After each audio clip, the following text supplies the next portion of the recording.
রাজ্য রাজনীতিতে আরো সক্রিয় জ্যোতিপ্রিয় মল্লিক। সন্দেশখালীর সমস্যা মেটাতে ময়দানে নামছেন তিনি। আগামীকাল বৈঠক ডেকেছেন প্রাক্তন বনমন্ত্রী জ্যোতিপ্রিয় মল্লিক। সন্দেশখালী এলাকার ইনচার্জ সুজিত বসু তার বাড়িতে এই বৈঠক বলে জানা যাচ্ছে। শ্রেয়সী গঙ্গোপাধ্যায় জানাবেন আরো বিস্তারিত। শ্রেয়সী, এবার আরো সক্রিয় জ্যোতিপ্রিয় মল্লিক কি কি পদক্ষেপ তিনি নিয়েছেন এখনো পর্যন্ত?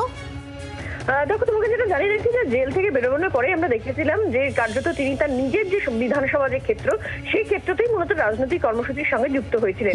কিন্তু এই মুহূর্তে যেটা আমরা জানতে পাচ্ছি যে এক্ষেত্রে শুধু নিজের বিধানসভা ক্ষেত্র নয়, সন্দেশখালীতে যে বিভিন্ন ক্ষেত্রে যে বিভিন্নভাবে দলীয় যে গোষ্ঠীগুলো রয়েছে, সেই গোষ্ঠীগুলোর মধ্যে কিছু কিছু বিবাদের বিষয় সামনে উঠে আসছে। এটা হচ্ছে সেই সন্দেশখালী, যে সন্দেশখালী কিন্তু কার্যত বলা যেতে পারে যে এক্ষেত্রে লোকসভা ভোটের আগে রাজ্য রাজনীতির ক্ষেত্রে কিন্তু তৃণমূলকে বেশ কিছুটা বেগ দিয়েছিল।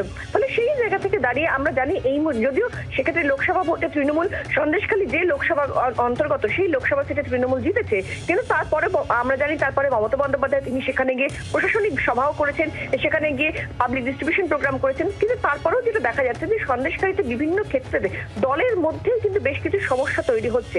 ফলে কার্যত সেই সমস্যাগুলো মেটাতেই কিন্তু এই বৈঠকের ডাক, যে বৈঠক ডাক দিয়েছেন জ্যোতিপ্রিয় মল্লিক। আগামীকাল সেই বৈঠক হবে এবং সেই বৈঠক হবে সুজিত বসু, যিনি সন্দেশখালীর ইনচার্জ, তার বাড়িতে। সেখানে এবং সেই বৈঠক থেকে কি কি বিষয় উঠে আসে সেদিকে আমাদের অবশ্যই নজর থাকবে। শ্রেয়সী, ধন্যবাদ তোমায়।